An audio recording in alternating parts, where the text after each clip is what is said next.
કેમ છો બધા? જય શ્રી કૃષ્ણ, જય દ્વારકાધીશ, હર મહાદેવ બધાને, બાપા સીતારામ ને ગુરુદેવ દત્ત. જો અત્યારમાં મારે સેવા પૂજા બધું પતી ગઈ. હવે ભગવાનને નવડાવીને કપડાં પહેરવું એટલે પાછું મશીન હાથમાં પકડવાનું છે. સવારની રસોઈ પાણી બધું બાકી છે. અને આજે અમારા સાસુમાની એન્ટ્રી ફરી થવાની છે, કારણ કે સવારના 3 ફોન આવી ગયા, રાતના બી 3 ફોન આવી ગયા, અને અત્યારે 7 વાગ્યામાં એક ફોન આવી ગયો, હું આવું છું. એક 8 વાગે આવ્યો, હું આવું છું. એક 9:30 આવ્યો, હું નીકળું છું. એમ હવે પહોંચે તારે હાચા, એવું બધું છે. ચોભાર ખનકબેન હજી ના આવ્યા વગરના છે. હનુ જય શ્રી કૃષ્ણ, હર હર મહાદેવ. નાવા ધોવાનું નહીં, અમારે ફૂલ વેકેશન છે, નાવામાં બી વેકેશન. અને અમારે જો ગિરનારી બેઠા છે ના ધોયા વગરના, ખંભે રૂમાલ નાખીને. એ તો બોલું થઈ રહ્યા છે, પણ અમે ચાન્સ જ નથી આપતા. જો આ બધું ચાલી રહ્યું છે. રવિવારની શરૂઆત થઈ ગઈ છે, નવો દિવસના નવા બ્લોગ સાથે. અને જો આગળ હું તમને ચોક્કસ વિડીયો શેર કરીશ, મારા બ્લોગમાં બન્યા રહેજો.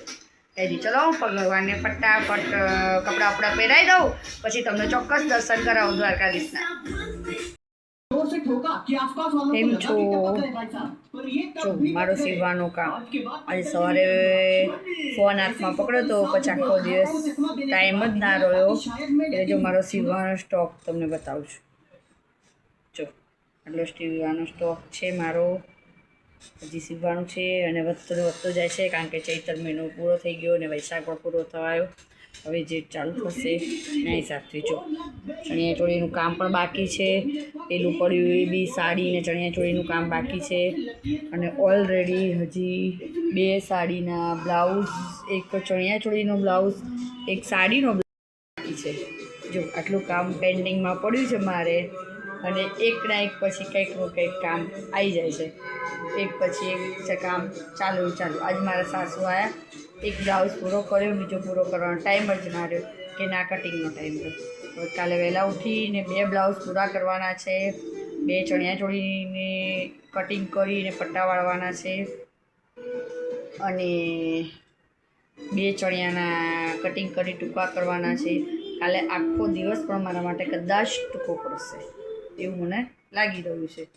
કંઈ નહીં, આપણે એડજસ્ટ કરવાનું છે. કાલે વહેલા ઉઠીને 2 બ્લાઉઝ, કારણ કે એક બ્લાઉઝમાં 2 કલાક જતા રહે, એટલે 4 કલાક જશે.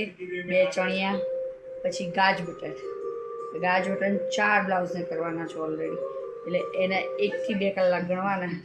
કારણ કે ગાજ બટન કરતાં બહુ કંટાળો આવે છે, હું કાંઈ કરવામાં કંટાળો બિલકુલ આવતો નથી. અને બીજું એ કે આજે તો મેં મસ્ત કેરીની મોજ માણી લીધી છે. કાલે સાંજે કેરીનો રસ હતો, આજે રસ તો ખાવો કોઈ નહીં, એટલે કેરી ચીરીઓ કરી હતી. આજે મારા સાસુ પણ આવ્યા હતા, એમને 2-3 કાગળમાં સહી સિક્કાની કરાવવાનું હતું, એના હિસાબથી. એટલે આવીને ગયા, કેટલા 10 વાગે જ ગયા, એટલે એમને મૂકી આવ્યા. અને હવે જો મેં થોડું ઘણું કામ હાથમાં લઈ લીધું.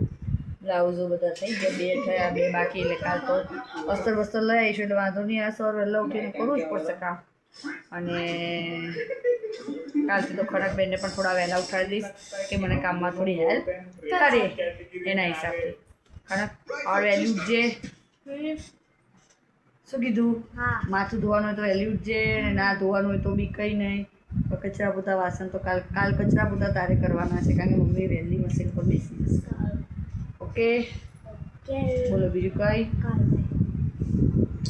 મારા ખડકબેનને કામ સોંપી દીધું, હવે કાલ પડશે સવારે વહેલા. આજે તો મેં મારા કાનાજીને બી મસ્ત નવડાવી ધોડાવી વહેલા તૈયાર કરી દીધા. પણ તમને દર્શન કરાવવાના ભૂલી ગઈ. એનું કારણ હતું કે મેં મારે જેવા કાનાજીને નવડાયા એવા હજી તો કપડાં જ પહેરાવતી હતી, તો ફટાફટ કાનાજીને કપડાં પહેરાવીને મારા સાસુને લેવા જવું પડ્યું હતું મારે. એના હિસાબથી તમે ભગવાનના દર્શન કરાવી શકી નહીં. જો મારા જ કાનાજીને મસ્ત નવા કપડાં પહેરાવ્યા છે, પિંક કલરના. તમને મારે બધાને બતાવું.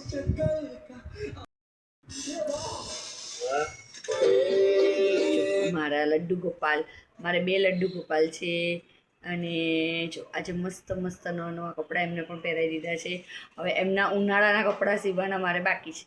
હવે ટાઈમ મળશે ત્યારે ચોક્કસ એમની માટે હું મસ્ત નાના ઉનાળાના કપડાં બનાવીશ. પડ્યા છે ઓલરેડી, 2 થી 3 પડ્યા છે, પણ શોધવાના છે, કારણ કે ઉનાળા પૂરતા પહેરાવીએ એના હિસાબે. હવે કાલ બાલ ફ્રી પડું, આ અર્જન્ટ બ્લાઉઝ પૂરા થઈ જાય પછી એમની માટે મસ્ત 2 જોડી મસ્ત મારા બ્યુટિકથી કપડું લાવીશું ને એના મસ્ત 2 નાના બેવ માટે મસ્ત સીવલેસ કપડાં સીવી નાખીશ અને કોટનના છે એટલે એમને પણ ગરમી લાગે, જેમ આપણને બી ગરમી લાગે તો એમને બી ગરમી લાગે જ ને એના હિસાબથી દર વર્ષે પહેરાવું છું. હમણાં વખતે કામમાં એકલાથી પહોંચી નથી હોતી. આ 2 ખનકબેનને 15-20 દિવસ તો ટ્યુશન વેકેશનના પૂરા પણ થઈ ગયા. આમ કરતાં